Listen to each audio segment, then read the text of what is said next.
সমাগত কৃষ্ণ ভক্ত কৃষ্ণ দাসী মায়েরা, আপনাদের রাতুল চরণে জানাই শত শত কোটি প্রণাম।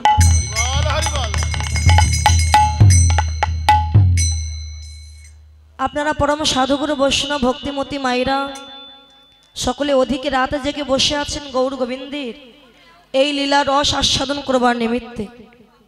কিন্তু মা, আমি অতি ক্ষুদ্রাদি ক্ষুদ্র নগণ্য জীব বালিকা মাত্র। এই কীর্তন সম্বন্ধে আমার কোনো জ্ঞান নেই যে পরিবেশন করে আপনাদের মতো ভক্তের মনোরঞ্জন করব। কীর্তন যে গাইতে পারি এমন সামর্থ্য আমার নেই। আমি যে বড় পণ্ডিত এটাও বলতে পারবো না আমি, কেননা ভগবানের লীলা কখনো এক বদনে বলা সম্ভব নয়। এমনকি ভগবানের লীলা ব্যাসদেব পর্যন্ত লিখে শেষ করতে পারেন। এই ব্যাসদেবের মনে বড় অহংকার হয়েছিল। কেন না, তিনি তো সমস্ত গ্রন্থ লিখেছিলেন, চারখানা ভাগ করেছিলেন বেদকে। কি কি?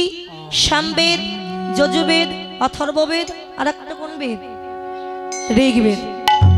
এই যে চারটা ভাগ করলো মহাজন ব্যাসদেব, লিখবার পরে তার মনে বড় অহংকার হলো যে কৃষ্ণের সমস্ত লীলা আমি লিখে শেষ করে ফেলেছি। যে লীলা কখনো লিখে শেষ করা যায় না, ভগবানের সমস্ত লীলা আমি লিখে শেষ করে ফেলেছি। তাহলে আমার মতো পণ্ডিত ব্যক্তি জগতে আর কেহ নেই। আর ঘরে থেকে বা কি করব? যায় বনে গিয়ে তপস্যা করি। বনে যাচ্ছে তপস্যা করতে, আর ব্যাসদেবের গুরুদেব হচ্ছেন নারদ মুনি।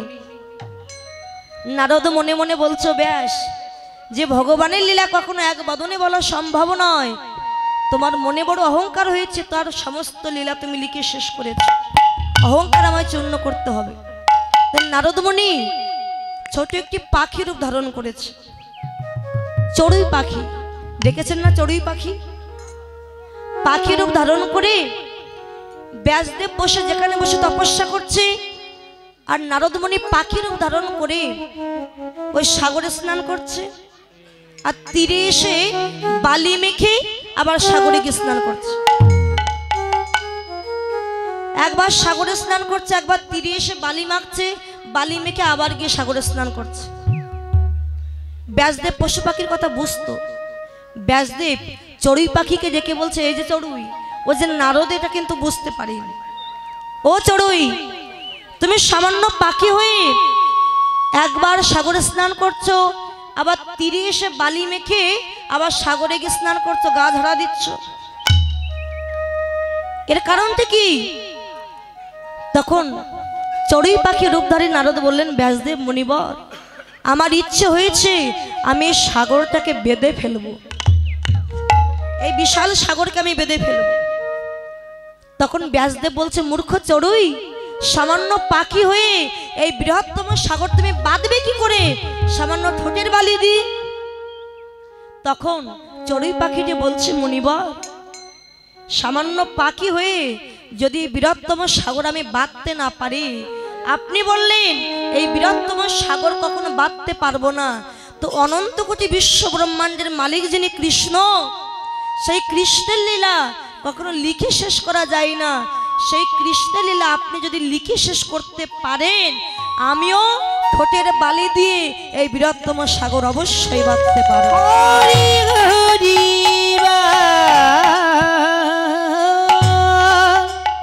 আপনি যদি লিখে শেষ করতে পারেন, আমিও বাঁধতে পারবো। নারদ মুনির কথা শ্রবণ করে ব্যাসদেব ভাবলেন, তাহলে আমার লেখা তো এখনো শেষ হয়নি। আবার গৃহে ফিরে গেলেন। গৃহে ফিরে গিয়ে অবসন্ন বদনে বসে আছে। নারদ মুনি নিজের স্বরূপ ধারণ করে গেছে ব্যাসদেবের কাছে।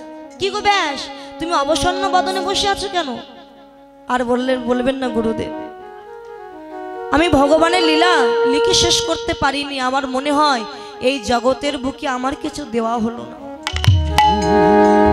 নারদ মুনি বললেন, ব্যাস, তুমি অনেক গ্রন্থ লিখেছো জগতের জন্য, কিন্তু কোন গ্রন্থে এতটুকু প্রেম খুঁজে পাওয়া যায়নি।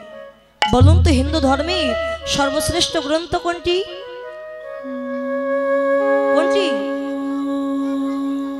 যারা কথা বলছেন তারা বলুন। হিন্দু ধর্মেই সর্বশ্রেষ্ঠ গ্রন্থ কোনটি মা? অনেকে বলে বেদ, গীতা, কিন্তু না, শ্রীমদ্ ভাগবত হচ্ছে সর্বশ্রেষ্ঠ গ্রন্থ। কেননা গীতা হচ্ছে বিশাল যোগ নিয়ে তৈরি, আর শ্রীমদ্ ভগবত হচ্ছে প্রেম ভক্তি নিয়ে তৈরি। এক ভগবত ভগবত শাস্ত্র, আর এক ভগবত হচ্ছে ভক্তি প্রেম রস পাত্র। ব্যাসদেব তুমি এমন একটা গ্রন্থ তৈরি করে যাতে করে জগতের কল্যাণ হয়, গ্রন্থ তৈরি করলে, কিন্তু দেবেন কার হাতে? এই যে অমৃত মাখানো লীলা সবার দ্বারা কিন্তু সম্ভব নয়। সিংহীর দুগ্ধ যেমন, সিংহ নয় কিন্তু সিংহী স্ত্রীলিঙ্গ, সিংহীর দুগ্ধ যেমন স্বর্ণপাত্রে না রাখলে ফেটে চটে নষ্ট হয়ে যায়, ঠিক তেমনি কৃষ্ণ প্রেম সে যদি সোনার পাত্র না হয়, যে কোনো জায়গায় রাখলে তো নষ্ট হয়ে যাবে, হরিনামের অপমান করা হবে। তাই সুন্দর একটি পাত্র তৈরি করলেন, যে পাত্রে ওই ভগবত গ্রন্থ দিলেন, তিনি হলেন অপর কেহ নন, ব্যাসদেবের পুত্র সুখদেব। এই সুখদেবের আরেকটি কাহিনী আছে, যে সুখ পাখি আজকে ব্যাসদেবের পুত্র হয়ে জন্ম নিয়েছিলেন।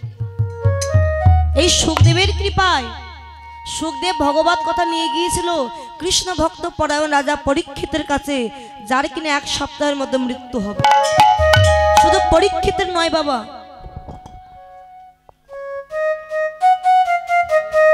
আমাদের সবার কিন্তু 1 সপ্তাহের মধ্যে মৃত্যু হবে। আপনারা বলবেন তা কি করে হয়, এতদিন বেঁচে আছি আর 1 সপ্তাহের মধ্যে যে আমি মরবো তুমি গ্যারান্টি দিতে পারো? অবশ্যই পারি। কেননা যত মাস যাবে, বৎসর যাবে, দিন যাবে, ওই 1 সপ্তাহ দিয়ে কিন্তু যাবে। 7 দিনে 1 সপ্তাহ না, 7 দিনে 1 সপ্তাহ।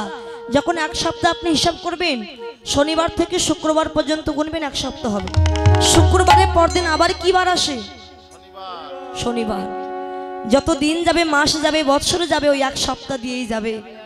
তাই যাই করো না কেন, ওই 1 সপ্তাহ দিনে আমার মৃত্যু হবে, হয় রবিবার, নইলে সোমবার, নইলে মঙ্গলবার, বুধবার, বৃহস্পতিবার, একদিন না একদিন আমার মৃত্যু হবে, ওই 7 দিনের মধ্যে। তো কৃষ্ণ ভক্ত পরায়ণ রাজা পরীক্ষিত, তিনি ছিলেন রাজার ছেলে, পঞ্চ পাণ্ডবের বংশধর। যখন তিনি ব্রহ্মশাপে জর্জরিত হলেন, আর জর্জরিত হওয়ার পরে চিন্তা করলেন, না যতটুকু সময় পাই প্রাণ ভরে একটু ভগবত কথা সাধন করব। রাজ ঐশ্বর্য পরিত্যাগ করে গিয়েছিলেন কোথায়? হরিদ্বার। হরিদ্বারে যখন গেছে, আপনাদের মতো অনেক ভক্ত সেখানে আছে, সবাই দেখছে রাজা এসেছে, রাজার জন্য সিংহাসনের ব্যবস্থা করলেন, সোনার সিংহাসন। আপনি বসুন। সুখদেব কৃষ্ণ ভক্ত পরায়ণ রাজা পরীক্ষিত বলেছিলেন, না গো, বিষয় থাকিতে কৃষ্ণ প্রেম নাহি হয়। আমি বিষয় ত্যাগ করেছি, যেটুকু সময় প্রাণে বাঁচবো, আর আমি রাজ ঐশ্বর্য চাই না, সোনার সিংহাসন চাই না, আমি মাটিতে বসে, ধুলায় বসে, ভক্ত মাঝে বসে আমি হরিনাম শ্রবণ করব। তাই দেখবেন যেখানে কীর্তন হয়, এই কিন্তু মাটিতে ব্যবস্থা করা হয় ভক্তের জন্য বসা। চেয়ারও থাকে, তবে মাটিতে বসতে হয়। কেন না, মাটিতে বসলে ভক্ত মাঝারে বসে কীর্তন শ্রবণ করলে প্রেম ভক্তির উদয় হয় দেহে। কৃষ্ণ ভক্ত পরায়ণ রাজা পরীক্ষিত ধুলার উপরে বসেছিলেন রাজা হয়েও, রাজা হয়ে ধুলায় বসে কীর্তন শ্রবণ করেছিল, ভগবত শ্রবণ করেছিল। শ্রবণ করবার পরে সুখদেবকে প্রশ্ন করেছিলেন, বলুন জীবের কল্যাণ কিসে? তিনি বলেছিলেন সাধু। যিনি মৃত্যু পথের যাত্রী, তিনি বললেন আমার কল্যাণ কিসে? না ওই সাধু, সাধু ছাড়া, বৈষ্ণব ছাড়া জগতে আর কোনো গতি নেই।